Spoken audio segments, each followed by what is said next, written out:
உன் உள்ளத்தின் அழுகையை நான் கேட்டேன். கை நழுவி போன ஆசீர்வாதங்களையும் வீணாகி போன வருடங்களையும் நினைத்து நீ வேதனைப்படுகிறாயா? அப்படியென்றால் இது உனக்கான என் வாக்குத்தத்தம்.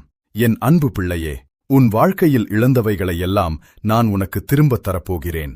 வாழ்க்கை உனக்கு கொடுத்ததை விட உன்னிடமிருந்து அதிகம் பறித்துக் கொண்ட ஒரு காலகட்டத்தின் வழியாகவே நீ கடந்து வந்தாய்.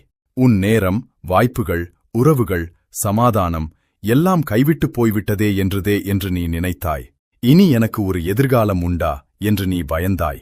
மற்றவர்கள் முன்னேறிச் செல்லும்போது நீ மட்டும் ஆறாத காயங்களோடு அங்கேயே நின்று கொண்டிருப்பதாக உனக்கு தோன்றவில்லையா?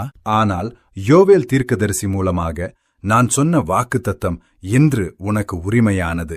உன் இழந்து போன வருடங்களை நான் திரும்பத் தருவேன். உன்னை வேதனைப்படுத்திய நிமிடங்களை நான் அற்புதங்களாக மாற்றுவேன்.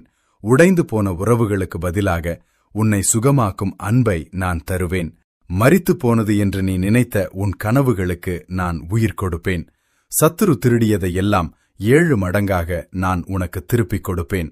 நீ சிந்திய ஒவ்வொரு கண்ணீர் துளியும் ஒரு விதையாக இருந்தது.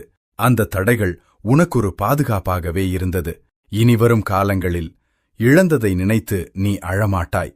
மாறாக வரப்போகிற நன்மைகளைக் கண்டு நீ ஆச்சரியப்படுவாய். ஆயத்தமாயிரு. உன் சந்தோஷத்தையும் சமாதானத்தையும் குடும்பத்தையும் நான் மீட்டெடுக்கிறேன். இது பழைய நிலைக்கு திரும்புவதல்ல, இது ஒரு தெய்வீக எழுப்புதல். ஆமென்.